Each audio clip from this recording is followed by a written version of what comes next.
मित्रों, सादर नमस्ते। भगवान श्री कृष्ण की जन्माष्टमी की आप सबको बधाई और शुभकामना।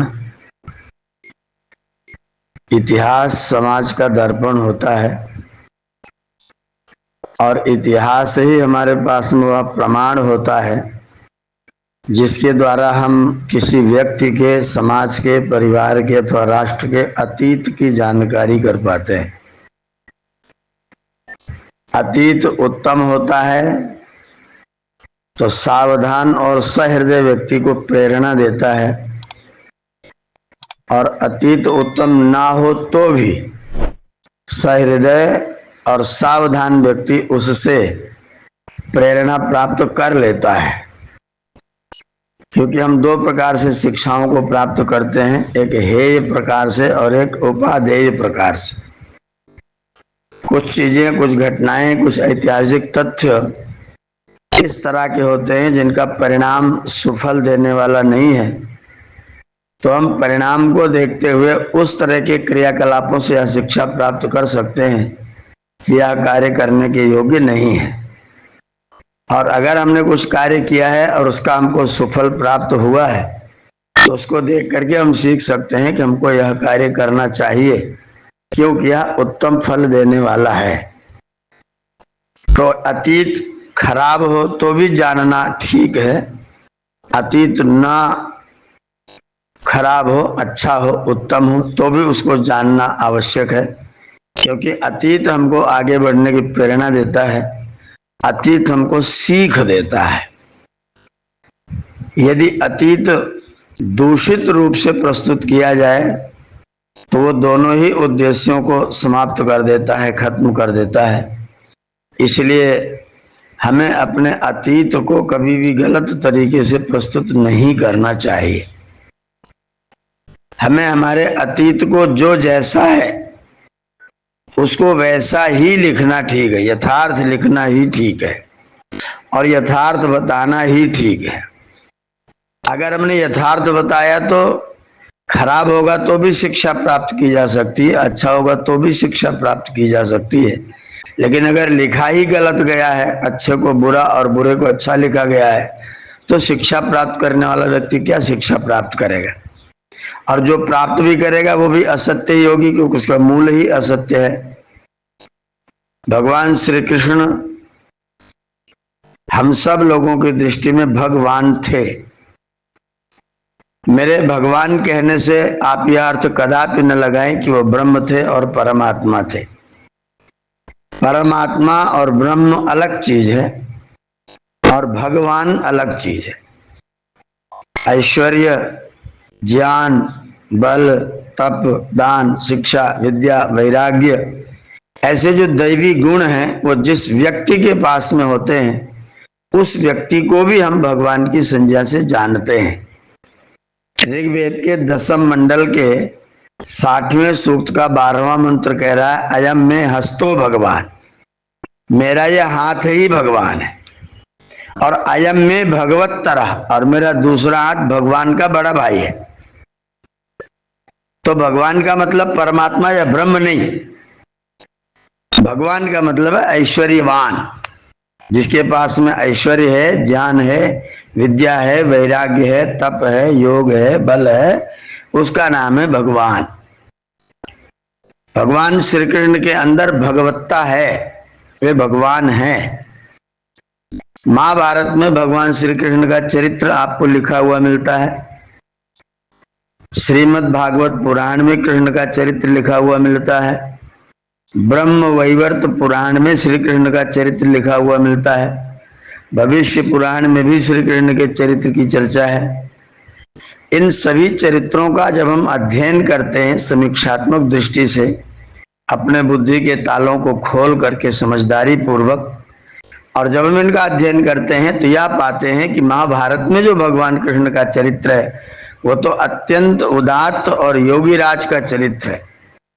किंतु जो भागवत आदि पुराणों में, ब्रह्म वैवर्त आदि पुराणों में जो कृष्ण का चरित्र है वह चरित्र निश्चित तौर पर कृष्ण के महाभारत वाले चरित्र के साथ में मेल नहीं खाता है।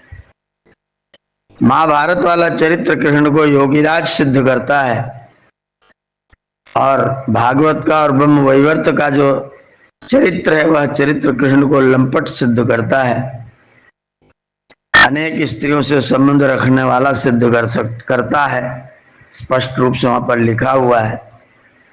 रास रचाने वाला, बंसी बजाने वाला कृष्ण का यह चरित्र श्रीमद् भागवत पुराण और ब्रह्म वैवर्त पुराण इस चीज का वर्णन करता है कि वो बंसी बजाने वाला है।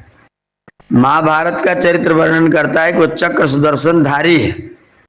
दुष्ट से दुष्ट, सबल से सबल, बलवान से बलवान व्यक्ति के समक्ष निर्भय रूप से मुस्कुराते हुए, हंसते हुए, प्रसन्नता पूर्वक, बिना व्यक्तिगत क्रोध, बिना व्यक्तिगत प्रेम का लाभ लिए कृष्ण भगवान एक योगी के समान, जैसे उन्होंने परिभाषा की है, सुख दुखे समय कृत्वा लाभालाभो जया जयो ततो युद्धाय युज्यस्व नैवं पापम अवाप्स्यसि। सुख और दुख को सम कर लो, लाभ और हानि को सम कर लो, जय और पराजय को सम कर लो, केंद्र में धर्म को प्रतिष्ठित कर लो। उसके बाद युद्ध भी करोगे तो तुम हिंसा नहीं करोगे। समत्वम योगा उच्यते, योगा कर्मसु कौशलम, कर्म में कुशलता, कर्म के भार को बिना अनुभव किए, कर्म में अपने कर्तृत्व को बिना डाले, सफल हो जाए तो अपनी पीठ बिना थपथपाए, सफल हो जाए तो परमात्मा का धन्यवाद, और समाप्त हो जाए, कुछ गलती हो जाए, अपूर्ण रह जाए तो उसमें अपनी त्रुटि का विचार करना। यत्न कृते यदि न सिद्ध्यति गोत्र दोषः, अगर यत्न करने पर भी कुछ सिद्धि नहीं हुई है तो विचार करना चाहिए कि यहाँ कोई न कोई कमी मेरे द्वारा रह गई है। वहां किसी अन्य पर दोषारोपण नहीं करना। हो गया तो ईश्वर की कृपा है, प्रभु कृपा है, मुझे सामर्थ्य मिली, मैंने इसको कर लिया। नहीं हुआ तो विचार करना है कि क्यों नहीं हुआ, इसके होने में क्या बाधा रह गई, क्या कारण रह गया जिस कारण इसकी पूर्ति नहीं हुई, तो फिर हमें उस बाधा को दूर करके और पुनः प्रयत्न करना। ये योग में, कर्म में कुशलता ही योग है, समत्व ही योग है, जो कृष्ण भगवान ने गीता में उपदेश दिया है। उस उपदेश को कृष्ण भगवान ने पदे पदे हर क्षण अपने जीवन चरित्र के साथ उसको समाज में, संसार में निभा करके दिखाया है। युद्ध में सम्मिलित है लेकिन युद्ध में अस्त्र नहीं उठाएंगे, इस संकल्प के साथ सम्मिलित है। आपके घर आते हैं और आपके ये कहने पर कि आप हमारे यहाँ रुकेंगे, हमारे साथ भोजन करेंगे, बड़े प्रेम से उनके भोजन को ठुकरा देते हैं और कहते हैं कि दो ही परिस्थितियों में भोजन किया जाता है, या तो खिलाने वाला अत्यंत प्रेमी हो और या तो फिर खाने वाले के लिए और कहीं मिलने की आशा ना हो। दो ही परिस्थितियों में व्यक्ति को दूसरे के घर में भोजन करना चाहिए, या तो खिलाने वाला अत्यंत प्रेमी हो, तो दुर्योधन मेरा प्रेमी नहीं है, मेरे साथ इसका स्नेह नहीं है, इसलिए मैं इसका भोजन नहीं करता, और मुझे ऐसी स्थिति नहीं कि मुझे भोजन और कहीं अन्यत्र उपलब्ध नहीं होगा, तो मेरे सामने दोनों ही परिस्थितियां नहीं, इसलिए भोजन यहाँ न करके महात्मा विदुर के घर में जाकर के भोजन करूंगा। एकदम साक्षात सीधा सीधा किसी व्यक्ति को तर्क पूर्वक नीति का ज्ञान देते हुए, धर्म का ज्ञान देते हुए अपने व्यवहार को निरंतर, अपने व्यवहार को लाते रहना, अपने व्यवहार को करते रहना, ये उनकी भगवत्ता है, ये उनका योग है। कृष्ण भगवान ने गीता में जो उपदेश, जो संदेश हम लोगों को दिया है, हम सोचते हैं, एक स्थान पर गीता में लिखा है कि जब जब धर्म की हानि होती है, अधर्म बढ़ता है, तब तब मैं आता हूँ। गीता में एक स्थान पर लिखा हुआ है, उद्धरेदात्मनात्मानं नात्मानं अवसादयेत् आत्मैव ह्यात्मनो बंधु आत्मैव रिपुरात्मना उद्धरेत आत्मना आत्मानं। अपना उद्धार स्वयं करो, नात्मानं अवसादयेत्, आत्मा को पतन के गर्त में न डालो, आत्मैव आत्मनो बंधु, आत्मा ही आत्मा का बंधु है। आप स्वयं अपने बंधु हैं और आप स्वयं अपने शत्रु भी हैं। अगर आप अपने आत्मचर्या नहीं करते, दिनचर्या का पालन नहीं करते, धर्म का पालन नहीं करते, यज्ञ नहीं करते, योग नहीं करते, ईश्वर उपासना नहीं करते, स्वाध्याय नहीं करते, तो आप अपने ही बहुत बड़े शत्रु हैं। ईश्वर सर्वभूतानां हृदयेर्जुन तिष्ठति। कृष्ण कह रहे हैं ईश्वर जो है, परमात्मा जो है, वो हम सब के हृदयों में विराजमान है। जो जो हम करते हैं उसको वो जानता है, वो सब को प्रत्यक्ष देखता रहता है, सबके कर्मों का विधान करता है, सबके कर्मों का फल देता है। अर्जुन तुम युद्ध करो, लेकिन इसमें व्यक्तिगत क्रोध को सामने मत आने देना। व्यक्तिगत क्रोध को सामने अगर लाओगे तो युद्ध तुम्हारा व्यक्तिगत हो जाएगा, ऐसा कदापि नहीं करना। युद्ध करो धर्म की रक्षा के लिए, युद्ध करो न्याय की प्रतिष्ठा के लिए। अगर तुम न्याय की प्रतिष्ठा और धर्म की रक्षा के लिए युद्ध करोगे तो इससे उत्तम और कोई कार्य संसार में हो नहीं सकता। हतो वा प्राप्त से स्वर्गम जित्वा वा भोक्ष से महीम। अगर तुम युद्ध में मारे गए तो तुम्हें स्वर्ग मिलेगा, अगर तुम युद्ध में जीत गए, तुम्हारी जय हुई, तुम्हें विजय मिली, तो तुम धरती का राज्य भोगोगे। लेकिन युद्ध न्याय के लिए करना है, युद्ध धर्म के लिए करना है, अपने व्यक्तिगत गुस्से को उतारने के लिए नहीं करना है, व्यक्तिगत क्रोध का प्रयोग करने के लिए नहीं करना है, बदला लेने के लिए नहीं करना है। समाज में, संसार में, राष्ट्र में न्याय की प्रतिष्ठा हो, धर्म की प्रतिष्ठा हो, इसलिए आपको युद्ध करना है। अगर आप इस भावना के साथ में युद्ध करते हैं तो आप वास्तव में योग करते हैं, आप वास्तव में ईश्वर की उपासना करते हैं। इतनी सुंदर, इतनी दिव्य परिभाषा भगवान कृष्ण ने गीता में हम सब लोगों के लिए दे रखी है। अगर आज के माहौल में, आज के वातावरण में हम गीता को साक्षात लागू कर दें, हम गीता को व्यवहार में ले आए, केवल प्रवचन का विषय नहीं, गीता को यदि हम ज्ञान का विषय बना लें, गीता को यदि हम व्यवहार में ले आए और सुख दुख के समय कृत्वा, सुख और दुख को समान समझ करके न्याय के लिए शस्त्र अस्त्र भी उठाना पड़े तो भी सन्नद्ध हो जाएं, समस्त बुद्धि बल विवेक के साथ अन्याय के खिलाफ, अन्याय के विरुद्ध युद्ध करने के लिए अगर हम आज की तारीख में भगवान कृष्ण के उपदेश के अनुसार सन्नद्ध हो जाएं तो कोई कारण नहीं बनता है कि दुनिया में ऐसा कोई कार्य होगा जिससे दुनिया को कष्ट होगा, दुनिया को दुख होगा। एक तरफ से जिहादी लोग, एक तरफ से बेईमान लोग, एक तरफ से लंपट व्यभिचारी दुराचारी लोग, कामुक लोग सारे संसार को बिगाड़ने की चेष्टा कर रहे हैं, सारे संसार का सत्यानाश करने की चेष्टा कर रहे हैं, सारे संसार को दुखी करने की चेष्टा कर रहे हैं। और अगर हम आज कृष्ण के चक्र दर्शन को लेकर के युद्ध के मैदान में नहीं आते हैं, संघर्ष में नहीं आते हैं, आज निश्चित तौर पर कृष्ण की जन्माष्टमी मनाना बड़ा आवश्यक हो गया है, लेकिन खीरे से पैदा करके नहीं, रात को 12 बजे ढोल बजा के नाच करके नहीं, लड्डू गोपाल बना करके उनको गले में टांग करके नहीं, जो आज हम कर रहे हैं। लड्डू गोपाल को झूले में एक ले लिया, गले में हाथ में टांगे टांगे हम घूम रहे हैं, लेकिन हमारे पास ना तो न्याय के लिए संघर्ष है, ना तो धर्म के लिए संघर्ष है, ना हम अपनी जाति की सुरक्षा के लिए जागरूक हैं, ना अपने धर्म की रक्षा के लिए जागरूक हैं। धर्मो रक्षति रक्षिता, हम जिस धर्म की रक्षा करते हैं वही धर्म हमारी रक्षा करता है। अरक्षित धर्म किसी व्यक्ति की रक्षा नहीं करता है।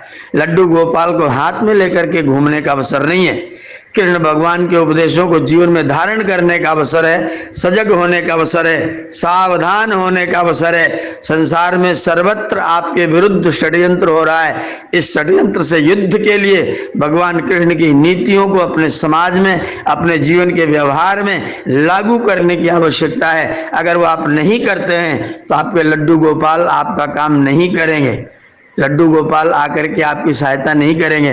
अगर अर्जुन तीर चलाने के लिए रथ पर सवार न होते, जब अर्जुन बैठ गए थे कार्पण्य दोषो पात स्वभाव, जब वो कार्पण्य के दोष से उपहत स्वभाव वाले हो गए, अर्जुन रथोपस्थ उपाविशत, रथ के ऊपर आके बैठ गए थे और बोल दिया था गांडीवम संसते हस्तात् त्वक्चैव परिदह्यते, मेरा गांडीव मेरे हाथ से सरक रहा है, न च शक्नोम्य अवस्थातुम भ्रमतीव च मे मना, मैं ठहर नहीं सकता हूँ, मुझे चक्कर आ रहा है, मैं युद्ध नहीं करूंगा। तब भगवान श्री कृष्ण ने कहा था कि तुम बैठो, तुम बैठो, युद्ध मैं करूंगा, तुम चिंता मत करो, तुम्हारी रक्षा मैं करूंगा। आज हमने गीता के उपदेश के नाम पर कैलेंडर छाप छाप के कर दिया, तुम चिंता मत करो, तुम्हारा कार्य मैं करूंगा। ये भूल जाइए। अगर ऐसा होता तो महाभारत में कृष्ण भगवान जब अर्जुन रथ के ऊपर बैठ गया था तो कहते तुम बैठो, तुम चिंता मत करो, तुम जाओ घर में सो जाओ, मैं एक ही चक्र दर्शन में आकर के सारे के सारे लोगों का वध कर देता हूं और तुमको युद्ध में विजयी बना देता हूं। कृष्ण भगवान ने ऐसा नहीं किया। कृष्ण भगवान ने ऐसा ना करके अर्जुन को ही युद्ध के लिए तैयार किया और कहा तुम युद्ध करो, मैं तो अस्त्र भी नहीं उठाऊंगा, मेरी प्रतीक्षा मत करना, ये भावना मत करना कि मैं करूंगा तुम नहीं करोगे। अर्जुन को तैयार किया। आज हम सब लोग अर्जुन हैं। भगवान कृष्ण को अपना सारथी बनाइए और युद्ध के लिए, न्याय की रक्षा के लिए, धर्म की रक्षा के लिए आप सन्नद्ध हो जाइए। भगवान कृष्ण की जन्माष्टमी एक संकल्प के साथ मनाइए। अस्त्र शस्त्र से सुसज्जित होकर के धर्म की रक्षा के लिए जो व्यक्ति तत्पर रहेगा, आचरण से पवित्र, शरीर से बलवान, मन से बलवान, आत्मा से बलवान, तन मन धन से अगर आप अपने धर्म की सुरक्षा के लिए आज की तारीख में तत्पर नहीं होते तो कृष्ण की जन्माष्टमी ऐसा समय आएगा जब आप मनाने के लायक नहीं बचेंगे। खतरा आपको दिखाई न देता हो, लेकिन जो भी बुद्धिजीवी समझदार व्यक्ति है उसको खतरा दृष्टिगोचर होता है। सावधान हो, कृष्ण के रास्ते पर चलने की आवश्यकता है। किसी कवि ने व्यंग्य किया है, हम गांधी के पद चिन्हों को मिटने नहीं देंगे क्योंकि देशवासियों को उन पर चलने नहीं देंगे। जब देशवासी उन पर नहीं चलेंगे तो पद चिन्ह नहीं मिटेंगे। लेकिन याद रखना, अगर देशवासियों ने अपने पद चिन्ह उनके अनुकूल न बना लिए तो देशवासी जीवित नहीं बचेंगे, देशवासियों को जीने का अधिकार समाप्त हो जाएगा। भगवान कृष्ण का जन्म चरित्र जन्म दिवस मनाइए, स्वागत है। मैं आपको बहुत बहुत बधाई और शुभकामना देता हूं। लेकिन चक्र सुदर्शन आपके हाथ में आ जाए तब, योग आपके जीवन में आ जाए तब, यज्ञ आपके जीवन में आ जाए तब। मेरे कृष्ण कहते हैं, यज्ञ शिष्टा सिनः संतो मुच्यन्ते सर्व किल विषयी भुंजते ते त्वगम पापा ये पचन्ते आत्म कारणात्। जो व्यक्ति यज्ञ करके भोजन करता है वो सारे पापों से भी युक्त हो जाता है, और जो व्यक्ति बिना यज्ञ किए खाता है वो केवल पाप खाता है, अपने पाप पकाता है, पाप खाता है। अगर हम कृष्ण के अनुयायी हैं, अगर हम कृष्ण के वंशज हैं, अगर हम कृष्ण को अपना मानते हैं और मेरे घर में अग्निहोत्र नहीं होता है तो आप भूल जाइए कि आप कृष्ण के वंशज हैं, आप कृष्ण के अनुयायी हैं, आप कृष्ण को मानते हैं। अगर आप कृष्ण को मानते हैं तो आप 1 घंटा दैनिक योग अपने जीवन में आरंभ कर देंगे। अगर आप कृष्ण को मानते हैं तो आपके घर में यज्ञ आरंभ हो जाएगा। अगर आप कृष्ण को मानते हैं तो आप सुख दुख को समान समझ करके छोटे छोटे लाभ को देखते हुए आप अपने राष्ट्र को बेचने के लिए तैयार नहीं होंगे। इन नकारा लोगों को, निकम्मे लोगों को अपना मतदान करके उनको सरकार बनाने को तैयार नहीं होंगे। कृष्ण भगवान कहते लाभ और हानि को ध्यान में न रख करके कार्य करो, लाभ और हानि को एक करके राष्ट्र की उन्नति की बात करो। तो जहां राष्ट्र की उन्नति नहीं होती है, आपको छोटा सा लाभ दिखाई देता है, मुझे कर्जा मिल जाए, मुझे उधार मिल जाए, मुझे फ्री का सामान मिल जाए, मुझे बिजली का बिल न देना पड़े, मुझे किराया भाड़ा न देना पड़े, ऐसे से कार्य करने के लिए आप अपना मतदान करते हैं तो राष्ट्र की सुरक्षा और संरक्षा का क्या होगा? और आप कहते हैं मैं तो कृष्ण का वंशज हूँ, मैं तो कृष्ण का पुजारी हूँ। अगर आप कृष्ण को वास्तव में भगवान मानते हैं, अगर आप कृष्ण के वास्तव में पुजारी हैं तो उनको गोद में लेके घूमने की जरूरत नहीं है। उनको हृदय में धारण करके और अपने हाथों को अस्त्र शस्त्र से सजाने की आवश्यकता है। अपने चरित्र को उदात्ततम बनाने की आवश्यकता है। उदात्ततम चरित्र, द्रौपदी जैसी महिला को, नारी को अपनी बहन के रूप में घोषित करके, अपनी बुआ के साथ शुद्ध सद्व्यवहार करके, उनके पुत्रों को सुरक्षा दे करके, विदुर की पत्नी काकी को काकी कह करके, उनके हाथ से साग खा करके कृष्ण भगवान ने आपको अपने जीवन का आदर्श दिखाया हुआ है। वो आदर्श आप अपने जीवन में लाएं तो उनका जन्मदिन मनाना सार्थक होगा। अगर आप केवल नाच गाने को, बंसी बजैया, मुरली वाले श्याम भूल जाइए, मुरली वाले श्याम को भूल जाइए, चक्र सुदर्शन वाले श्याम को याद करिए, उनका स्मरण करिए और उनका जन्मदिन मनाइए। मैं आपको जन्मदिन की शुभकामना देता हूं, लेकिन कृष्ण की गीता और कृष्ण का चक्र सुदर्शन आपको याद दिलाता हूं। आप कृष्ण के सुदर्शन को ध्यान रखिए और कृष्ण की गीता को ध्यान रखिए, फिर संसार समर में आप विजयी होंगे। क्योंकि यत्र कृष्ण यत्र पार्थो धनुर्धरा, और जहां पर कृष्ण है, जहां पर धनुर्धर पार्थ हैं, वहीं पर तत्र श्री विजयो भूतिर ध्रुवा नीतिर्मतिर्मम, वहीं पर आपकी विजय होगी। अगर अर्जुन ने गांडीव न उठाया अगर अर्जुन ने गांडीव न उठाया और कृष्ण की नीतियों को व्यवहार में न लाया तो निश्चित तौर पर आज का अर्जुन परास्त होगा। उस समय का अर्जुन भी परास्त होता अगर भगवान श्री कृष्ण की नीतियां उसके साथ में न होती। गांडीव अर्जुन का है, गांडीव हम तुम्हारे पास है। हम तुम कृष्ण का जन्म दिवस मनाते हुए अपने आप को अर्जुन बनाए, कृष्ण को अपना सखा माने और वो सखा का हाथ पकड़ करके उनको अपने जीवन का सारथी बना करके उनके बताए हुए रास्ते पर चलने का इस जन्म दिवस के साथ अगर आप संकल्प लेते हैं तो आपको जन्म दिवस की बहुत बहुत बधाई। भगवान श्री कृष्ण की नीतियां, उनका चरित्र, उनका जीवन दर्शन, उनका व्यवहार, उनका उपदेश सब कुछ आदर्श है। जो भागवत पुराण, ब्रह्म वैवर्त पुराण में जो कृष्ण का चरित्र आपको बताया जा रहा है वो दूषित चरित्र है, वो प्रमाण के योग्य नहीं है, वो मेरे कृष्ण के चरित्र के साथ में मेल नहीं खाता है।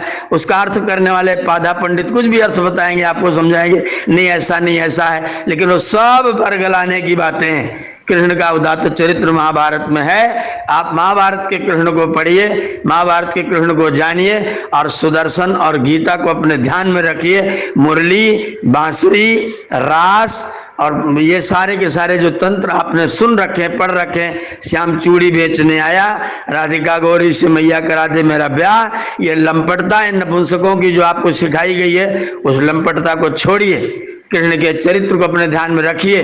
उस व्यक्ति ने विवाह करने के बाद भी, गृहस्थ आश्रम में जाने के बाद भी, बदरिका आश्रम में 12 वर्ष तक माता रुक्मिणी के साथ रह करके और केवल बदरी फल खा करके 12 वर्ष तक उन्होंने तपस्या किया था। एक संतान को, उत्तम संतान को संसार में लाने के लिए हम उनको लंपट घोषित करके 16,108 रानियों की व्याख्या करें, उनको राधा के साथ में उनका विवाह करवा रहे हैं। ये हमारे पंडित जी लोग जो हैं, तथाकथित पुरोहित जो आज आपके सामने धर्म के रक्षक बने हुए हैं, वह राधा के साथ उनका विवाह और कह रहे विवाह ब्रह्मा जी ने करवाया था। ये जो बकवास आप कथाओं में सुन रहे हैं, इन बकवासों को भूल जाइए। भगवान कृष्ण के सुदर्शन और उनकी गीता को याद करिए, उनकी नीतियों का ध्यान रखिए, उनके धर्म के रक्षा के तंत्र को याद करिए और कृष्ण के सच्चे स्वरूप को जान करके, उनके योगराज स्वरूप को जान करके, उनके धर्म ध्वज धुरंधर के स्वरूप को जान करके, उनके सखात्व को ध्यान में रखते हुए, उनके चरित्रवान आदर्श को ध्यान में रखते हुए आप उनका जन्म दिवस मनाएं और उनसे अपनी शिक्षा ग्रहण करें और जन्माष्टमी के दिन अस्त्र शस्त्र पूजा करके और अपने धर्म के मार्ग पर चलने का संकल्प लें। भगवान कृष्ण का जन्म दिवस शुभ हो, उनका जन्म दिवस हमारे जीवन में प्रेरणा देने वाला हो। इस भावना के साथ, इस मंगल वचन के साथ अपनी वाणी को विरमित करते हैं। ओम शम।